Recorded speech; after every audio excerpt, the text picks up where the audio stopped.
la crise s'aggrave, plus le réel donne raison à mes analyses qu'on pouvait qualifier de complotistes ou d'extrémistes. Et des intellectuels un peu indépendants, on va dire que Onfray est un peu indépendant, d'abord parce que c'est un goy. En plus parce qu'il anime une université libre à Caen, hein, c'est pas une université subventionnée à Paris.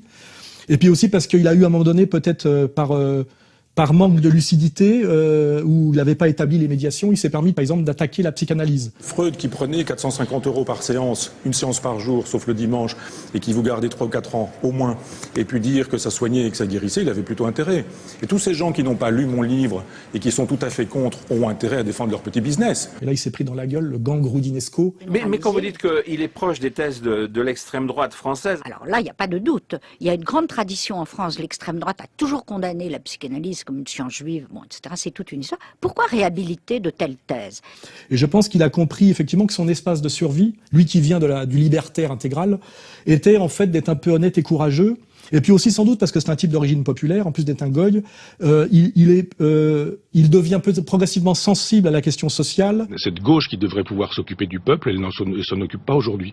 Et commence à essayer d'articuler, ce qui est très difficile pour lui parce qu'il n'y a pas une grande cohérence dans sa philosophie qui consiste à piocher un peu partout, à articuler la question sociale sur le reste de ses problématiques. On a laissé le peuple au profit de minorités, de marges. C'est très bien qu'on s'occupe des transsexuels, des homosexuels, qu'on s'occupe des immigrés, des couples d'hommes qui veulent des enfants. Je trouve ça très bien. Il ne s'agit pas de lutter contre ça, mais de dire qu'il y a aussi un peuple qui souhaiterait qu'on s'occupe de lui parce que il crève la faim, il est dans la misère. Compte tenu de tout ça, il vient de plus en plus sur mon terrain. Et des choses qui me sidèrent, c'est que par exemple, la gauche puisse nous dire aujourd'hui que les pauvres n'ont qu'à porter, les femmes pauvres n'ont qu'à porter les enfants des riches. Et qu'on doit pouvoir louer les utérus. Ça s'appelle de l'esclavage, ça. Louer son ventre pour faire un enfant, ou louer ses bras pour travailler à l'usine, quelle différence? De toute façon, on porte toujours quelque chose pour quelqu'un d'autre, on est payé pour ça. Merci Pierre Berger, on vous donne même une médaille.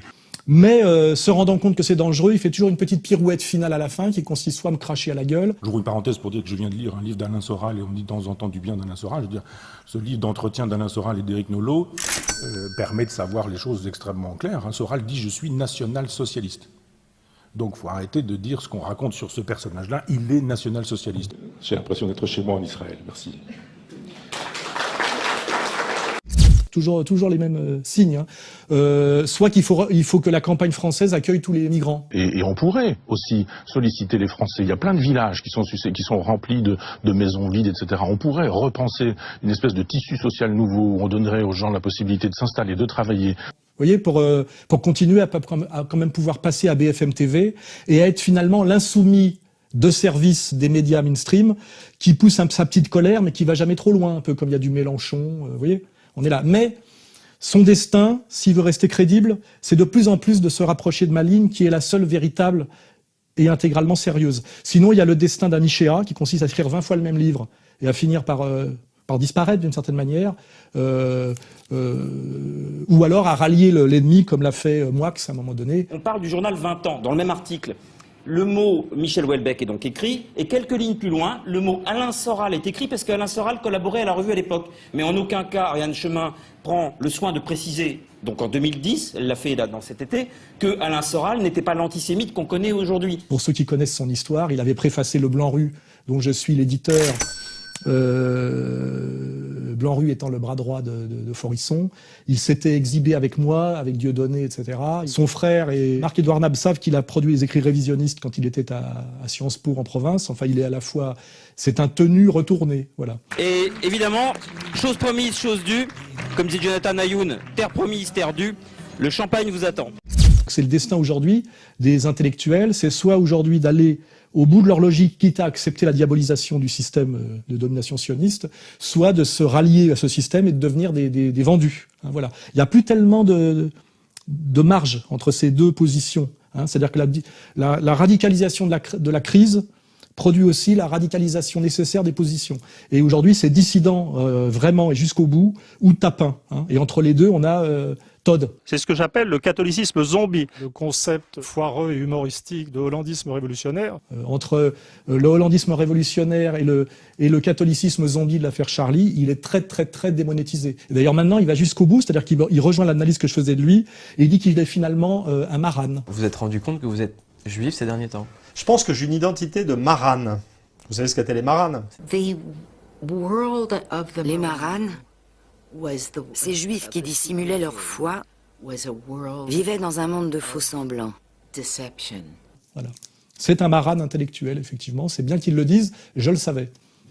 Tous les postes et fonctions dont les juifs étaient exclus tant qu'ils étaient juifs leur étaient dorénavant accessibles puisqu'ils étaient devenus chrétiens. C'est ainsi qu'au grand effroi de nombreux Espagnols, d'anciens juifs se sont imposés dans les tribunaux et même au sein de l'Église, en médecine et dans les universités. Quoi, ma gueule? Qu'est-ce qu'elle a, ma gueule? Quelque chose qui ne va pas, elle ne te revient pas. Alors bon, il y a le côté très très déprimant et inquiétant dans un premier temps d'être attaqué de façon aussi violente, lourde et dégueulasse. Soral taille les culturo-mondains, c'est un mot qu'il a volé à Michel Clouscar, mais c'est quelqu'un qui en est l'enfant en fait, et il a connu que ce milieu, c'est quelqu'un qui a jamais travaillé. Soral n'a rien inventé, il ne fait que remixer des auteurs, tantôt antisémites, tantôt plutôt marxistes, 19e, 20e siècle, et c'est pour ça d'ailleurs que vous avez retenu l'appellation de MC Soral. Nous, on a déconstruit son idéologie, on a essayé de montrer qu'elle ne tenait pas la route parce qu'elle était incohérente et qu'en plus elle était haineuse et qu'elle reposait sur deux piliers qui sont le conspirationnisme et la désignation des boucs émissaires. Après, on va pas rentrer dans un débat de fond idéologique avec Alain Soral parce que ce serait de considérer qu'il a des arguments qui pourraient être légitimes. Parce que c'est vraiment sordide, hein, c'est vraiment du sous la ceinture systématiquement, sans jamais parler de mes idées. Mais il y a deux choses qui sont très réconfortantes. Un, c'est que ce livre que je ne lirai pas plus que j'ai lu celui de ma sœur, hein. Je fais d'ailleurs remarquer que le livre de ma sœur, malgré une promotion pharaonique, à laquelle je n'ai plus droit depuis des années, s'est vendu à moins de 3000 exemplaires. Ce qui est très bon signe, c'est-à-dire que les gens, ça ne les intéresse pas. Hein, c'est pas ça qui les intéresse chez Soral, première chose. Deuxièmement, c'est ce nouveau livre qui sort sur moi, chez Kalman Levy, je pense que presque je pourrais m'arrêter de parler à ce moment-là. Hein. Sauf si je voulais m'amuser de dire que Kalman Levy était l'éditeur de mon premier roman. Hein. La vie d'un vaurien, le premier éditeur de La vie d'un vaurien, que j'ai réédité moi-même après, c'est Kalman Levy qui l'avait édité. Donc on a un point commun, ces deux petits cons et moi, c'est que on a eu à demander le même éditeur. Bon, on ferme la parenthèse. Mais ce qui est très rassurant, c'est que dans ce livre, il n'y a rien, à part dire que j'ai tourné en tant que figurant dans une publicité Nichoco en 1984. Le bonbon en habit noir. Choco. Oui, effectivement. Donc on apprend que j'étais un jeune homme sans argent, pas un fils à papa, qui pour survivre dans les années 80 a fait des tas de petits boulots. Alors je peux balancer des scoops qu'ils n'ont pas. J'ai aussi été figurant dans Pierrot mon ami. Donc on peut me voir si on cherche aux côtés de Jacques Dutronc à un moment donné. Enfin j'ai été mannequin pour Jean-Paul Gaultier. Ça c'est déjà sorti une fois chez Canal+. J'ai fait des tas de petits boulots pour survivre et pouvoir continuer à m'instruire dans ma petite chambre de bonne de Pigalle de 12 mètres carrés, dont le loyer était à l'époque de 450 francs par mois. Vous voyez, voilà. Donc c'est bien. Première chose.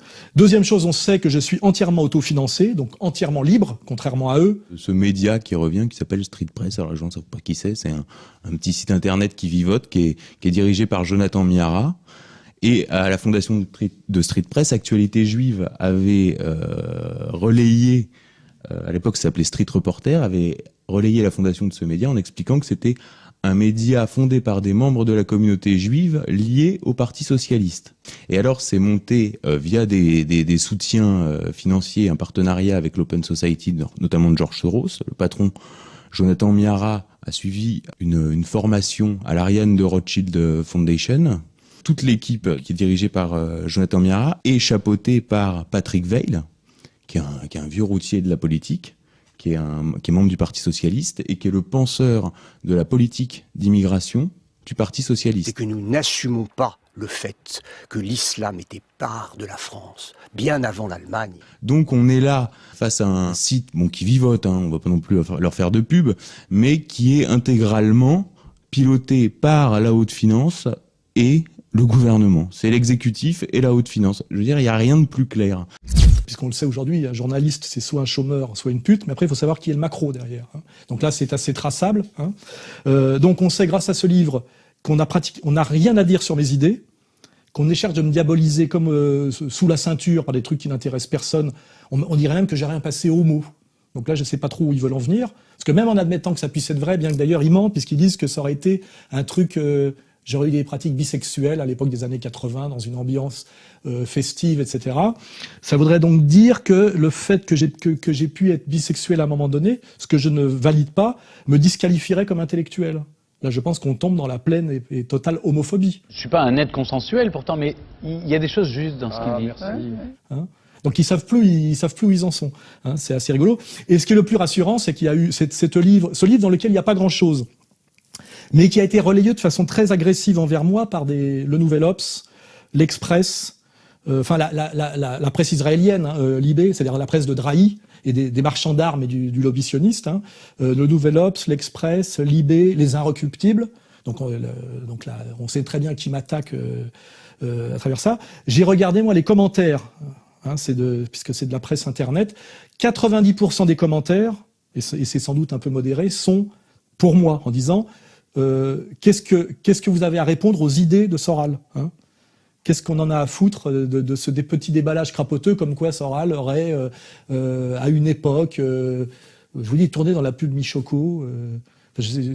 Les gens ne sont pas si bêtes. Et ce qui veut bien dire que les gens qui ont édité ce livre, je parle pas des deux merdeux qui l'ont écrit, c'est des types de 28, 29 ans, on a mis leurs photos en ligne, on voit, voilà, ça me fait penser aux enfants soldats, vous voyez, qu'on envoie en Afrique pour créer le chaos, vous voyez, c'est des merdeux, c'est des gamins, j'ai 57 ans, ils n'ont pas le 10e de la culture et du vécu qu'il faut avoir. Je m'appelle Kevin Poirot, j'ai 19 ans, je suis actuellement en 2e année de licence de lettres à l'université de Poitiers. Je ne suis pas encore tout à fait sûr de quelle sorte de journalisme j'aimerais pratiquer.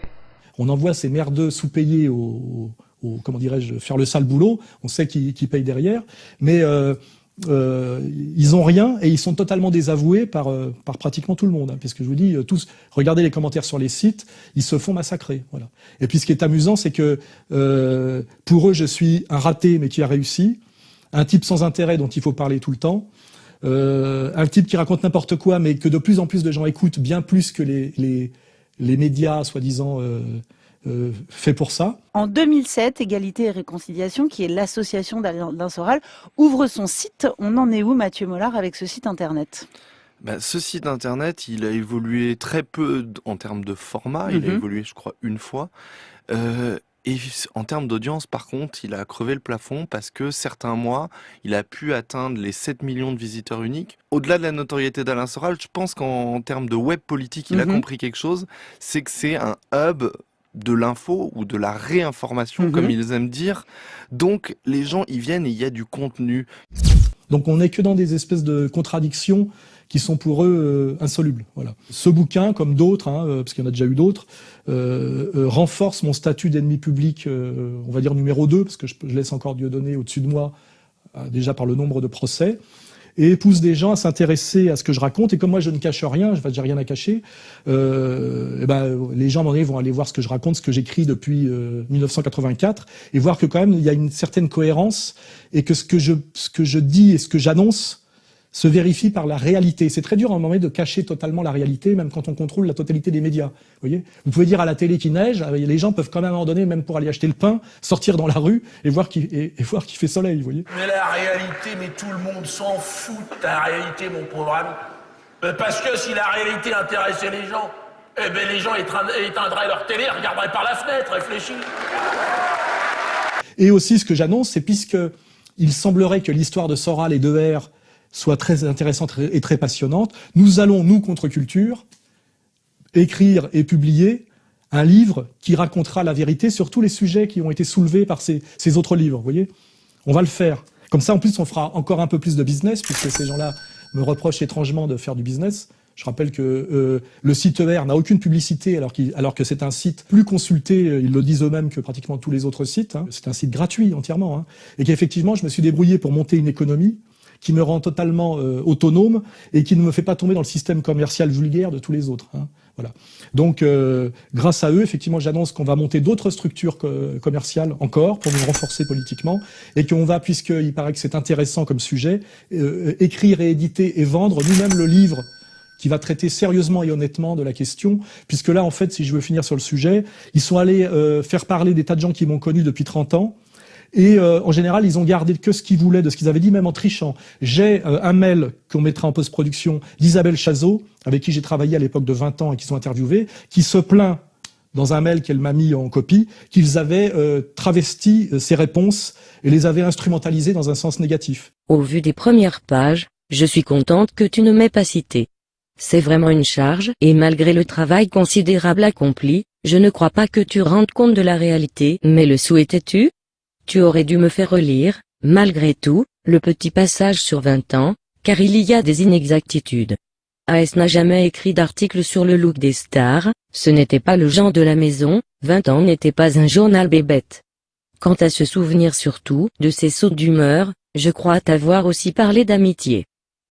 Et je pense que cette attaque contre moi, c'est me pousser à m'énerver, des fois que je pourrais distribuer une paire de gifles et que ça pourrait m'envoyer au commissariat et en tôle, et aussi essayer d'exister sur mon dos, vous voyez. Nous, notre génération, on a 29 ans tous les deux, c'est arrivé très souvent à des soirées en discutant avec des copains à nous qui nous disent « Ouais, mais Soral, quand même, sur certains trucs, il a raison ». Et c'est ça qui est assez étonnant, je trouve.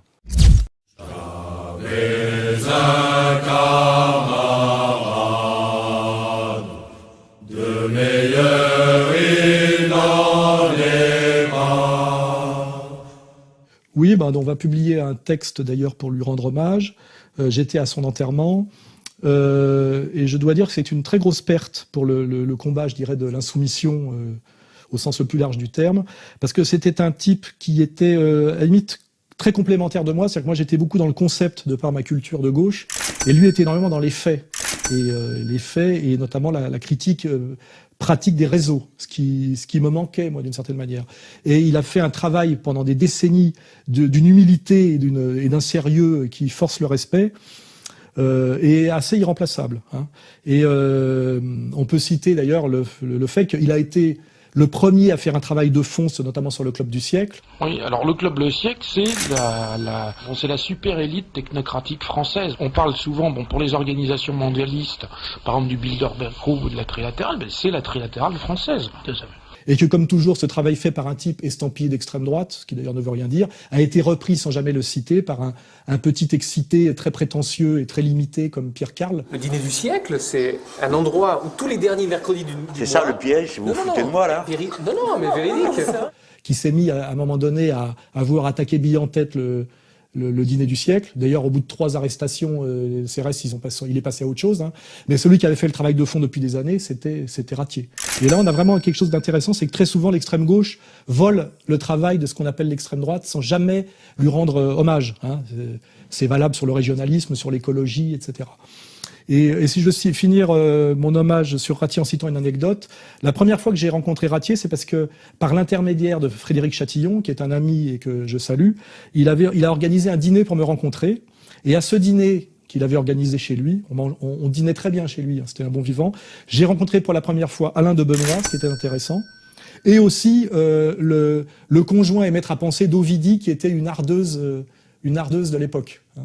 Et donc c'était un type qui était capable, pour le bien de la cause et de l'insoumission, d'avoir, comment dirais-je, une très grande ouverture d'esprit et qui aimait bien mettre les gens en relation, avec un petit côté d'ailleurs pince sans rire. Et il faisait toujours ça dans l'intérêt supérieur de la cause, sans jamais se mettre en avant. Il aurait été également pionnier en France sur des questions comme l'avion du Pentagone, un sujet sur lequel il avait largement travaillé et qu'il avait laissé à Thierry Messant en se disant, écoutez, Messant est bien en cours, il aura accès au plateau de télévision. Si c'est Emmanuel Ratier, ancien journaliste de Minutes, étiqueté extrême droite, qui le sort, la thèse, le travail ne sera pas diffusé. Et donc du coup, c'est Thierry Messant qui avait porté le livre dans les médias et qui avait porté la thèse alternative, la première thèse alternative sur les événements du 11 septembre. Le sentiment que j'ai, c'est qu'on est en train d'essayer de diaboliser ce Thierry Messant. Il y a quelques années, on nous expliquait que Thierry Messant était un type formidable, il avait le réseau Voltaire, il militait pour la cause homosexuelle, il peut être très bien par ailleurs,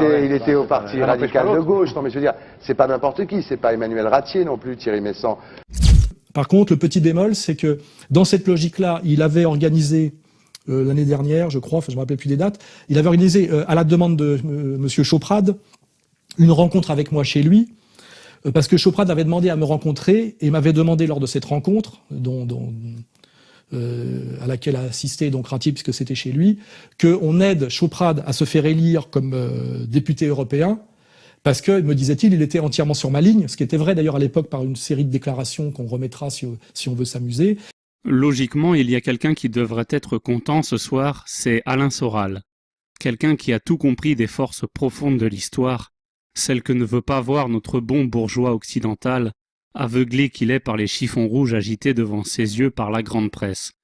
Donc écoutez-le et lisez-le.